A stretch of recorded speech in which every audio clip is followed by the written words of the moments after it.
नमस्कार दोस्तों, स्वागत है आपका अपने YouTube channel focus on learning पर।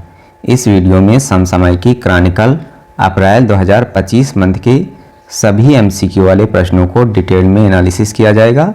इसके साथ सभी वन लाइनर प्रश्नों को भी कवर किया जाएगा। दोस्तों, यह वीडियो आगामी सभी परीक्षाओं के लिए बहुत ही इम्पॉर्टेंट होने वाला है, इसलिए आप लोग चाहे जिस एग्ज़ाम की तैयारी कर रहे हों, वीडियो के अंत तक जरूर बने रहें। दोस्तों, इस वीडियो का PDF पाने के लिए आप हमारे टेलीग्राम चैनल से जुड़ सकते हैं, जिसका लिंक नीचे डिस्क्रिप्शन बॉक्स में दिया गया है। दोस्तों, अगर आप में से किसी का UP PCS प्रीलिम्स 2024 क्वालिफाई हुआ हो और इससे मेंस 2024 के फॉर्म भरने में कोई प्रॉब्लम आ रही हो, तो वह अपनी समस्या कमेंट बॉक्स में बता सकता है। क्योंकि मैंने अपना फॉर्म कंप्लीट कर लिया है, इसलिए मेरी तरफ से अगर कोई हेल्प हो सकती है तो वो मैं ज़रूर करूँगा। पहला क्वेश्चन है, हाल ही में चर्चा में रहे रत्नागिरी में पाए गए अवशेष किस भाषा और लिपि में लिखे गए हैं? तो रत्नागिरी में पाए गए अवशेष संस्कृत भाषा और ब्राह्मी लिपि में लिखे गए हैं। रत्नागिरी कहाँ स्थित है? तो रत्नागिरी उड़ीसा के जाजपुर जिले में स्थित है। इसे रत्नों की पहाड़ी भी कहा जाता है। रत्नों की पहाड़ी रत्नागिरी को कहा जाता है। यह एक बौद्ध विरासत स्थल है। कौन सा? यह एक बौद्ध विरासत स्थल है और यहाँ पर बुद्ध का 1.4 मीटर ऊंचा सिर मिला है। और रत्नागिरी ब्राह्मणी, किमिरिया और विरूपा नदियों से घिरी हुई है। नेक्स्ट क्वेश्चन पे आते हैं। नेक्स्ट क्वेश्चन है, हाल ही में चर्चा में रहे अली ए लिगांग त्यौहार किस जनजाति द्वारा मनाया जाता है? तो अली ए लिगांग त्यौहार ये मिसिंग जनजाति द्वारा मनाया जाता है। किसके द्वारा? मिसिंग जनजाति के द्वारा मनाया जाता है। मिसिंग जनजाति ये असम में पाई जाती है। कहाँ पर? असम में। और यह असम का सबसे बड़ा जनजाति समूह भी है। अली ए लिगांग का अर्थ होता है जड़ों और फलों की पहली बुआई। क्या अर्थ होता है इसका? अर्थ होता है जड़ों और फलों की पहली बुआई। इस त्यौहार में किसान कीटों और प्राकृतिक आपदाओं से बचने के लिए डोनी पोलो देवता से जो है वो करते हैं, उनकी प्रार्थना करते हैं। डोनी पोलो देवता ये सूर्य और चंद्रमा के देवता कहलाते हैं। किसके देवता? सूर्य और चंद्रमा के देवता। तो एक बार हम लोग रिपीट करते हैं। जो अली ए लिगांग त्यौहार है ये असम की मिसिंग जनजाति के द्वारा मनाया जाता है। मिसिंग जनजाति असम की सबसे बड़ी जनजाति आदिवासी समुदाय है। ये सबसे बड़ा आदिवासी समुदाय है। और अली ए लिगांग का अर्थ होता है जड़ों और फलों की पहली बुआई। इस त्यौहार में किसान कीटों और प्राकृतिक आपदाओं से बचने के लिए डोनी पोलो देवता से प्रार्थना करते हैं। नेक्स्ट क्वेश्चन, हाल ही में चर्चा में रहे विजय दुर्ग किले को किस नाम से जाना जाता है? तो विजय दुर्ग किले को पूर्व का जिब्राल्टर के नाम से जाना जाता है। किस नाम से? पूर्व का जिब्राल्टर नाम से जाना जाता है। यह कहाँ पे स्थित है? तो यह कोलकाता में स्थित है। कोलकाता में भारतीय सेना के पूर्वी कमान मुख्यालय फोर्ट विलियम का नाम बदलकर ही विजय दुर्ग किया गया है। तो विजय दुर्ग क्या है? ये फोर्ट विलियम है। फोर्ट विलियम का नाम बदलकर जो है विजय दुर्ग किया गया है। इसे पूर्व का जिब्राल्टर भी कहते हैं। दोस्तों, ये विजय दुर्ग नाम क्यों रखा गया है? तो इसके पीछे का कारण यह है कि महाराष्ट्र का सबसे पुराना सिंध दुर्ग किला जो छत्रपति शिवाजी महाराज का नौसैनिक अड्डा हुआ करता था, उसी के नाम पर इसका नाम विजय दुर्ग रखा गया है। नेक्स्ट क्वेश्चन पे आते हैं। नेक्स्ट क्वेश्चन है, हाल ही में चर्चा में रहे टोंकिन की खाड़ी किन देशों के मध्य स्थित है? तो टोंकिन की खाड़ी चीन और वियतनाम के मध्य स्थित है। कहाँ पर? चीन और वियतनाम के मध्य टोंकिन की खाड़ी स्थित है। टोंकिन की खाड़ी में ही रेड नदी गिरती है। कौन सी नदी? रेड नदी टोंकिन की खाड़ी में गिरती है। ये प्रश्न PCS में मिलान में आ चुका है कि रेड नदी किस खाड़ी में गिरती है। नेक्स्ट क्वेश्चन है, हाल ही में चर्चा में रही bay of Bengal programme inter governmental organisation, जिसे BOBP IGO कहते हैं, इसकी स्थापना कब की गई थी? तो bay of Bengal programme inter government organisation की स्थापना 2003 में की गई थी। कब की गई थी? 2003 में की गई थी। तो ये संगठन चर्चा में क्यों है? हाल ही में इसकी बैठक मालदीव के माले में हुई है। कहाँ पे? मालदीव के माले में इसकी 13वीं गवर्निंग काउंसिल की बैठक हुई है, जिसमें भारत द्वारा BOBP IGO की अध्यक्षता ग्रहण की गई है। दोस्तों, यह संगठन किससे संबंधित है? तो जो BOBPIGO संगठन है यह एक क्षेत्रीय मत्स्य पालन संगठन है, क्षेत्रीय मत्स्य पालन संगठन है BOBP। इसके सदस्य देश कौन कौन से हैं? तो BOBP के सदस्य देश बांग्लादेश, भारत, मालदीव और श्रीलंका हैं। 4 इसके सदस्य देश हैं। BOBP की स्थापना 2003 में की गई थी। यह एक क्षेत्रीय मत्स्य संगठन है और इसकी 13वीं गवर्निंग काउंसिल की बैठक में भारत ने अध्यक्षता स्वीकार की है। अब नेक्स्ट क्वेश्चन पे चलते हैं। नेक्स्ट क्वेश्चन है सहकारी बैंकों का नियमन कौन करता है? तो सहकारी बैंकों का नियमन सहकारी समितियों के रजिस्ट्रार द्वारा किया जाता है। किसके द्वारा? सहकारी समितियों के रजिस्ट्रार द्वारा सहकारी बैंकों का नियमन किया जाता है।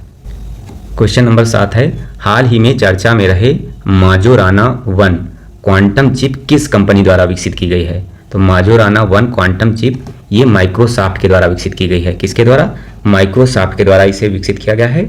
माजोराना 1 टोपोलॉजिकल कोर आर्किटेक्चर द्वारा संचालित विश्व की पहली चिप है। तो माजोराना 1 ये टोपोलॉजिकल कोर आर्किटेक्चर द्वारा संचालित विश्व की पहली चिप है। इस चिप का बनाने का उद्देश्य है क्वांटम कंप्यूटिंग के क्षेत्र में क्रांति लाना। क्वांटम कंप्यूटिंग के क्षेत्र में क्रांति लाने के लिए माजोराना 1 चिप बनाई गई है। किसके द्वारा? माइक्रोसॉफ्ट के द्वारा। नेक्स्ट क्वेश्चन है हाल ही में चर्चा में रहे भारतीय संविधान का अनुच्छेद 101(4) किससे संबंधित है? तो अनुच्छेद 101(4) ये संसद सदस्यों की अयोग्यता से संबंधित है। इस अनुच्छेद में क्या कहा गया है?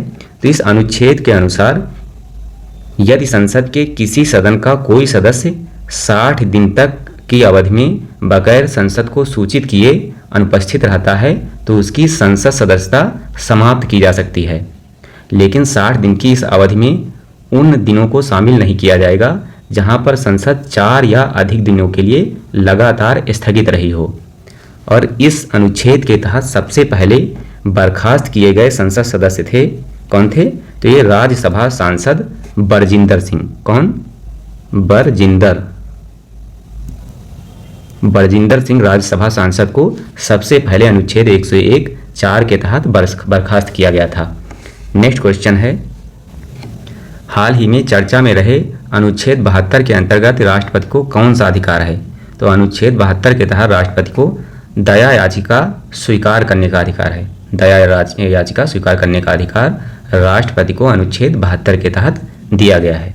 नेक्स्ट क्वेश्चन है हाल ही में चर्चा में रहे इन स्पेस किससे संबंधित है? तो इन स्पेस ये संबंधित है भारत में अंतरिक्ष स्टार्टअप्स को समर्थन देने से संबंधित है। इन स्पेस अंतरिक्ष विभाग के अंतर्गत एक स्वायत्त एजेंसी के रूप में काम करती है। किसके अंतर्गत? अंतरिक्ष विभाग। इन स्पेस अंतरिक्ष विभाग के अंतर्गत एक स्वायत्त एजेंसी के रूप में कार्य करती है। यह संगठन अंतरिक्ष क्षेत्र में निजी भागीदारी को बढ़ावा देने का काम करता है। इन स्पेस का फुल फॉर्म क्या है? तो इसका फुल फॉर्म है Indian national space promotion and authorisation centre. Next question है हाल ही में अंतर्देशीय जलमार्ग टर्मिनल कहाँ उद्घाटन किया गया है? तो हाल ही में अंतर्देशीय जलमार्ग टर्मिनल का उद्घाटन जोगीघोपा असम में किया गया है। कहाँ पर? जोगीघोपा असम में किया गया है। यह असम में ब्रह्मपुत्र नदी पर स्थित है। कहाँ पर? ब्रह्मपुत्र नदी पर स्थित है। यह जलमार्ग भारत, भूटान और बांग्लादेश के बीच निर्बाध माल आवाजाही को सुनिश्चित करता है। तो 3 देशों के मध्य कौन कौन से? भारत, भूटान और बांग्लादेश के बीच जो जोगीघोपा असम में अंतर्देशीय जलमार्ग टर्मिनल खोला गया है, यह निर्बाध माल आवाजाही को सुनिश्चित करता है। दोस्तों, आप लोगों को कमेंट में यह प्रश्न बताना है कि भारतीय अंतर्देशीय जलमार्ग प्राधिकरण का मुख्यालय कहाँ है? भारतीय अंतर्देशीय जलमार्ग प्राधिकरण का मुख्यालय कहाँ है? आप लोग कमेंट बॉक्स में कमेंट करके इसका उत्तर दीजिए। नेक्स्ट क्वेश्चन है लोकपाल के अंतर्गत प्रधानमंत्री की जांच कब की जा सकती है? तो लोकपाल के अंतर्गत प्रधानमंत्री की जांच तभी की जा सकती है जब लोकपाल के 2/3 सदस्यों की सहमति हो। नेक्स्ट क्वेश्चन है भारत में लोकपाल की स्थापना की प्रेरणा किस देश के ओम्बुड्समैन प्रणाली से ली गई है? तो भारत में लोकपाल की स्थापना की प्रेरणा ये ली गई है स्कैंडिनेवियाई देशों से। दोस्तों अगर भारत के लोकपाल की बात की जाए तो वर्तमान में भारत के लोकपाल हैं अजय माणिकराव खानविलकर। अजय माणिकराव खानविलकर जो है भारत में वर्तमान लोकपाल हैं। भारत में लोकपाल दिवस कब मनाया जाता है? तो भारत में लोकपाल दिवस मनाया जाता है 16 जनवरी को। 16 जनवरी को भारत में लोकपाल दिवस मनाया जाता है।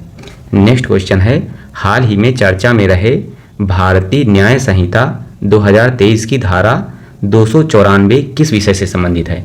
तो भारतीय न्याय संहिता की धारा 294 अश्लील सामग्री के प्रसार पर दंड देने से संबंधित है। नेक्स्ट क्वेश्चन है, विश्व स्वास्थ्य संगठन WHO के अनुसार भारत में गैर संचारी रोगों से होने वाली कुल मृत्यु दर का प्रतिशत कितना है? तो भारत में गैर संचारी रोगों से होने वाली कुल मृत्यु दर का प्रतिशत है 63% है। कितना? 63%। दोस्तों गैर संचारी रोग कौन से होते हैं? तो ये दीर्घकालीन बीमारियां होती हैं और ये जो है एक व्यक्ति से दूसरे व्यक्ति में स्थानांतरित नहीं होती हैं, अर्थात ये नॉन कम्युनिकेबल डिजीज होती हैं। WHO के द्वारा 4 तरह की बीमारियों को गैर संचारी रोगों के अंतर्गत रखा गया है। इसमें पहला है हृदय वाहिनी बीमारियां जैसे हार्ट अटैक और स्ट्रोक। दूसरे स्थान पर आता है जो है इसमें कैंसर, दूसरे स्थान पर कैंसर आता है। तीसरे में आता है दीर्घकालिक श्वास बीमारियां और चौथे स्थान पर डायबिटीज आता है। दीर्घकालिक श्वास बीमारियां और चौथे स्थान पर डायबिटीज आता है। नेक्स्ट क्वेश्चन है, हाल ही में चर्चा में रहे एलात की खाड़ी जिसे अकाबा की खाड़ी कहते हैं ये किन देशों की सीमाओं से घिरी हुई है? तो अकाबा की खाड़ी मिस्र, इजराइल, जॉर्डन और सऊदी अरब से घिरी हुई है। नेक्स्ट क्वेश्चन है, हाल ही में चर्चा में रहे भारत में medical termination of pregnancy act किस वर्ष लागू हुआ था? तो medical termination of pregnancy act ये 1971 में लागू हुआ था। कब लागू हुआ था? 1971 में। नेक्स्ट क्वेश्चन है, आव्रजन और विदेशी विधेयक 2025 इसका उद्देश्य क्या है? तो the immigration and foreigners bill 2025 का उद्देश्य है विदेशी नागरिकों के आगमन, पंजीकरण और निकास को नियंत्रित करना। तो the immigration of foreigners bill 2025 का उद्देश्य विदेशी नागरिकों के आगमन, पंजीकरण और निकास को नियंत्रित करना है। क्वेश्चन नंबर 19 है, भारत सरकार द्वारा शुरू की गई mutual credit guarantee scheme for MSMEs योजना के तहत अधिकतम कितना ऋण प्रदान किया जाता है? तो mutual credit guarantee scheme for MSMEs के तहत अधिकतम 100 करोड़ रुपए का ऋण प्रदान किया जाता है। सरकार ने सूक्ष्म, लघु और मध्यम उद्यम विनिर्माण क्षेत्र को सशक्त बनाने के लिए इस योजना को बजट 2024-25 में शुरू किया था। नेक्स्ट क्वेश्चन है, पारम्बिकुलम टाइगर रिजर्व में हाल ही में खोजी गई नई तितली प्रजातियों में कौन सी शामिल नहीं है? तो इस पारम्बिकुलम टाइगर रिजर्व में जो तितली प्रजातियां खोजी गई हैं हाल ही में, उसमें ग्रीन लीफ वार्बलर शामिल नहीं है और बाकी जो 3 हैं कौन कौन सी? लॉन्ग ब्रांड बुश ब्राउन और शॉर्ट सिल्वर लाइन पालनी डार्ट, ये तीनों इसमें शामिल हैं। दोस्तों पारम्बिकुलम टाइगर रिजर्व कहाँ है? तो ये केरल में है। कहाँ पर? केरल में है। नेक्स्ट क्वेश्चन है, भारत में लू अर्थात हीट वेव से संबंधित भारतीय मौसम विज्ञान विभाग द्वारा निर्धारित तापमान की सीमा क्या है?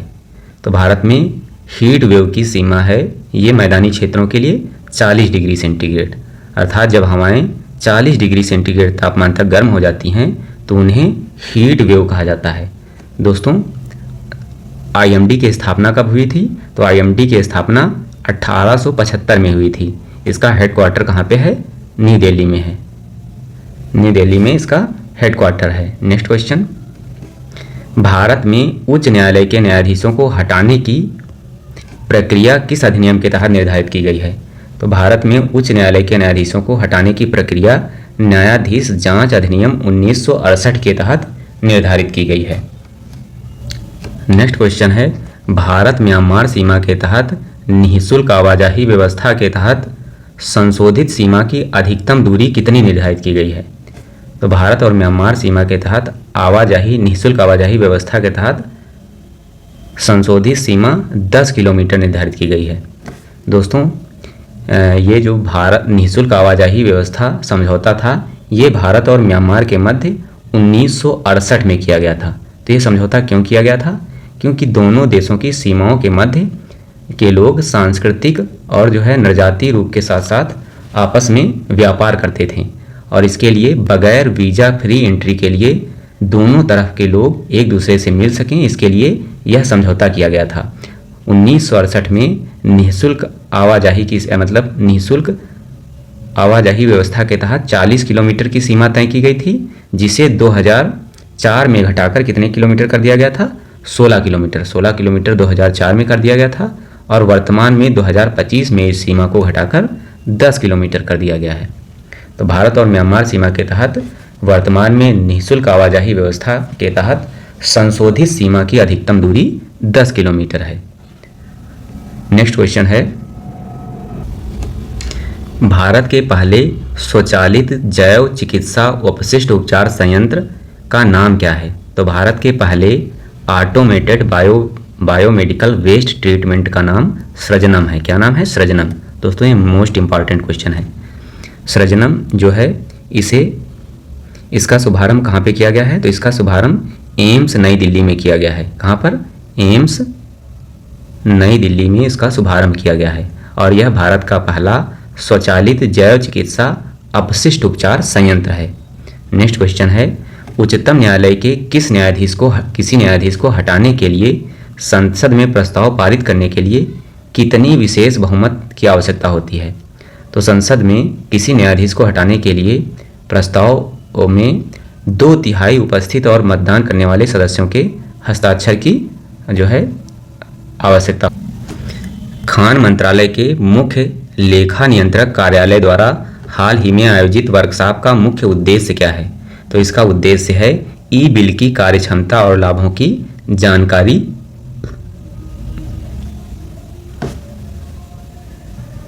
तो इसका उद्देश्य है ई बिल की कार्यक्षमता और लाभों की जानकारी देना।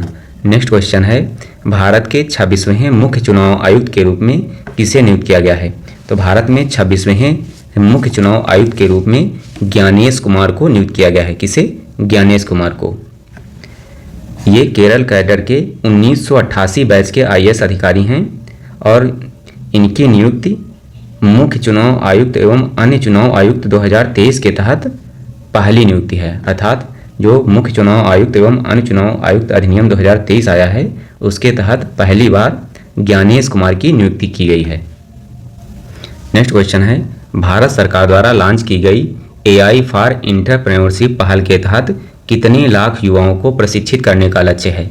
तो भारत सरकार द्वारा लॉन्च की गई AI फॉर एंटरप्रेन्योरशिप पहल के तहत वर्ष 2025 तक 1 लाख युवाओं को प्रशिक्षित करने का लक्ष्य रखा गया है। भारत सरकार ने AI फॉर एंटरप्रेन्योरशिप पहल को इंटेल इंडिया के सहयोग से प्रारंभ किया है। किसके सहयोग से?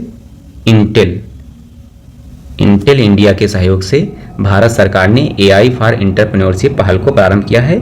इसका लक्ष्य 2025 तक 1 लाख युवाओं को आर्टिफिशियल इंटेलिजेंस और उद्यमशीलता कौशल में प्रशिक्षित करना है। नेक्स्ट क्वेश्चन है, हाल ही में किस देश में तमिल कवि और दार्शनिक तिरुवल्लुवर की प्रतिमा का अनावरण किया गया है? तो तमिल कवि तिरुवल्लुवर की प्रतिमा का अनावरण फिलीपींस के सेबू में किया गया है। कहाँ पर? फिलीपींस के सेबू में तिरुवल्लुवर की प्रतिमा का अनावरण किया गया है। इस समय भारत और फिलीपींस अपने राजनयिक संबंधों की 75वें वर्ष में हैं। इसी के परिप्रेक्ष्य में भारत ने तिरुवल्लुवर की प्रतिमा का अनावरण फिलीपींस में किया है। तिरुवल्लुवर एक तमिल कवि हैं जिन्होंने तिरुकुरल नामक ग्रंथ की रचना की है।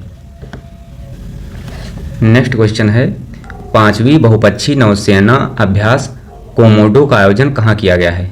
तो 5वीं बहुपक्षीय नौसेना अभ्यास कोमोडो का आयोजन इंडोनेशिया में किया गया है। कहाँ पर? इंडोनेशिया के बाली में इसका आयोजन किया गया है। और इस एक्सरसाइज का शुरुआत कब की गई थी? तो इसकी शुरुआत वर्ष 2014 में की गई थी। 2025 में कोमोडो एक्सरसाइज का इसका विषय क्या है? शांति और स्थिरता के लिए समुद्री साझेदारी, 5वीं बहुपक्षीय नौसेना अभ्यास कोमोडो का ये विषय है। नेक्स्ट, हाल ही में यूके के मानद नाइटहुड की उपाधि से किसे सम्मानित किया गया है?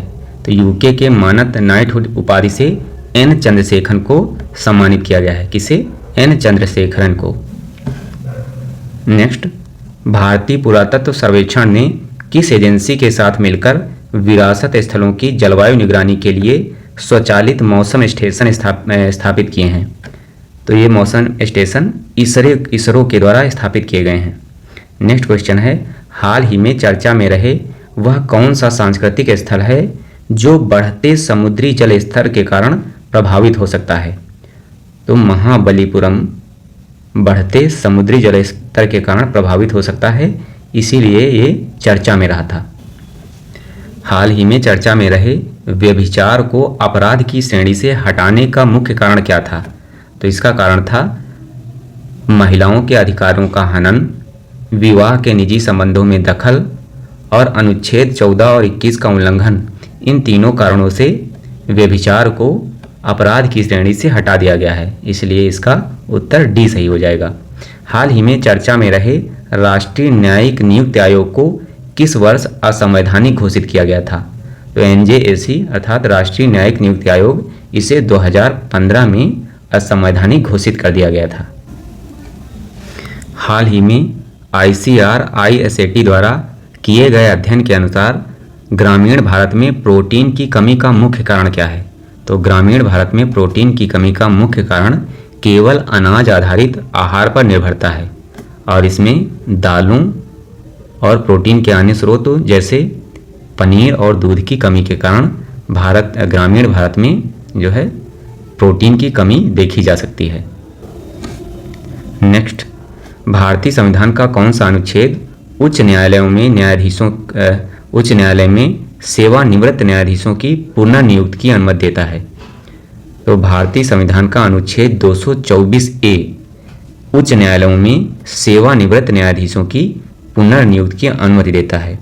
इस अनुच्छेद के तहत किसी राज्य के उच्च न्यायालय का मुख्य न्यायाधीश राष्ट्रपति की पूर्व सहमति से किसी ऐसे व्यक्ति जो उस उच्च न्यायालय या किसी अन्य उच्च न्यायालय में न्यायाधीश का पद धारण कर चुका है, उससे राज्य के उच्च न्यायालय के न्यायाधीश के रूप में कार्य करने का अनुरोध किया जा सकता है। हाल ही में चर्चा में रहे लोक प्रहरी बनाम भारत संघ 2021 मामले में सर्वोच्च न्यायालय ने क्या निर्देश दिया है? तो इस वाद के तहत सर्वोच्च न्यायालय ने केवल आपराधिक अपीलों के लिए अस्थायी न्यायाधीश नियुक्त किए जाएं, इसका निर्देश दिया है। लोक प्रहरी बनाम भारत संघ 2021 मामला संबंधित किससे है? तो इसके तहत सर्वोच्च न्यायालय ने लंबित मामलों के समाधान के लिए उच्च न्यायालयों में तदर्थ न्यायाधीशों की नियुक्ति की अनुमति के लिए संविधान के अनुच्छेद 224A को लागू किया था। अर्थात लोक प्रहरी बनाम भारत संघ अधिनियम सर्वोच्च अधिनियम उच्च न्यायालयों में तदर्थ न्यायाधीशों की नियुक्ति से संबंधित है। हाल ही में चर्चा में रहे एडवोकेट्स संशोधन विधेयक 2025 के तहत बार काउंसिल ऑफ इंडिया पर किसे नियंत्रण करने का अधिकार है? तो एडवोकेट्स संशोधन विधेयक 2025 के तहत बार काउंसिल पर नियंत्रण का अधिकार केंद्र सरकार को दिया गया है, और जो यह विधेयक लाया गया है ये भारत सरकार ने अधिवक्ता अधिनियम 1961 में सुधार लाने के उद्देश्य से लाया है। यह विधेयक अनुशासनात्मक तंत्र और वैश्विक मानकों के अनुरूप सुधार लाने के लिए प्रस्तावित किया गया है। नेक्स्ट क्वेश्चन है, हाल ही में चर्चा में रहे USAID का मुख्य उद्देश्य क्या है? तो USAID का मुख्य उद्देश्य है वैश्विक विकास सहायता और मानवीय सहायता प्रदान करना। USAID का फुल फॉर्म क्या है? तो US agency for international development इसका फुल फॉर्म है। यह अमेरिकी सरकार की अंतर्राष्ट्रीय मानवीय एवं विकास सहायता एजेंसी है जो संघर्षरत देशों और अन्य रणनीतिक रूप से महत्वपूर्ण देशों को गरीबी, बीमारी और अन्य संकटों को कम करने में सहायता करती है। इसकी स्थापना वर्ष 1961 में अमेरिकी राष्ट्रपति जॉन एफ कैनेडी के द्वारा की गई थी। किसके द्वारा? जॉन एफ कैनेडी के द्वारा की गई थी। क्वेश्चन नंबर 41 है, आयकर विधेयक 2025 में आयकर वर्ष को किस रूप में परिभाषित किया गया है? तो आयकर वर्ष को 1 अप्रैल से 31 मार्च के मध्य प्रस्तावित किया गया है। आयकर विधेयक 2025 ये आयकर अधिनियम 1961 में सुधार करने के उद्देश्य से लाया गया है। संसद द्वारा पारित होने के बाद नया कानून संभवतः 1 अप्रैल 2026 से लागू हो जाएगा। नेक्स्ट क्वेश्चन है, यूरोपीय फ्री ट्रेड एसोसिएशन में कौन से देश शामिल हैं? तो यूरोपियन फ्री ट्रेड एसोसिएशन में 4 देश शामिल हैं। इनके नाम क्या क्या हैं? तो इसमें आइसलैंड, लिechtenstein, नॉर्वे और स्विट्जरलैंड है। इस एजेंसी की स्थापना कब की गई थी? तो यूरोपीय फ्री ट्रेड एसोसिएशन की स्थापना की गई थी 1960 में। हाल ही में भारत ने यूरोपीय फ्री ट्रेड एसोसिएशन के साथ एक समझौता किया है। कौन सा समझौता? मुक्त व्यापार और आर्थिक एकीकरण समझौता। इस समझौते के तहत दोनों पक्षों के बीच निवेश को प्रोत्साहित करने और वस्तुओं और सेवाओं में व्यापार को बढ़ाने के उद्देश्य को उद्घाटित किया गया है। यह समझौता 10 मार्च 2025 को हस्ताक्षरित किया गया है। प्रधानमंत्री का नया 15 सूत्रीय अल्पसंख्यक कार्यक्रम का उद्देश्य क्या है? तो प्रधानमंत्री की नई 15 सूत्रीय अल्पसंख्यक कार्यक्रम का उद्देश्य अल्पसंख्यकों के लिए सरकारी योजनाओं की सुनिश्चित भागीदारी इसका उद्देश्य है। अर्थात अल्पसंख्यकों को सरकारी योजनाओं में भागीदार बनाना प्रधानमंत्री का 15 सूत्रीय अल्पसंख्यक कार्यक्रम का उद्देश्य है। हाल ही में चर्चा में रहे लिक्विडिटी कवरेज अनुपात का मुख्य उद्देश्य क्या है? तो लिक्विडिटी कवरेज अनुपात का मुख्य उद्देश्य बैंकों की तरलता सुनिश्चित करना है। नेक्स्ट क्वेश्चन है, हाल ही में चर्चा में रहे कच्चा थीव द्वीप विवाद का मुख्य मुद्दा क्या है? तो कच्चा थीव द्वीप विवाद का मुख्य मुद्दा भारतीय मछुआरों के सीमित अधिकार से संबंधित है। कच्चा द्वीप को लेकर भारत और श्रीलंका के मध्य 1974 में समझौता किया गया था, जिसमें भारत सरकार ने कच्चा द्वीप की जो अधिकारिता श्रीलंका को सौंप दी थी। यह समझौता भारतीय प्रधानमंत्री इंदिरा गांधी और श्रीलंका की प्रधानमंत्री सिरिमा आर.डी. भंडार नायके के मध्य किया गया था। कच्चा थीव ये भारत और श्रीलंका के बीच पाक जल डमरू मध्य में एक छोटा सा द्वीप है। इसका क्षेत्रफल 285 एकड़ है। कितना? 285 एकड़ है और ये मत्स्य उद्योग की दृष्टि से बहुत ही महत्वपूर्ण है।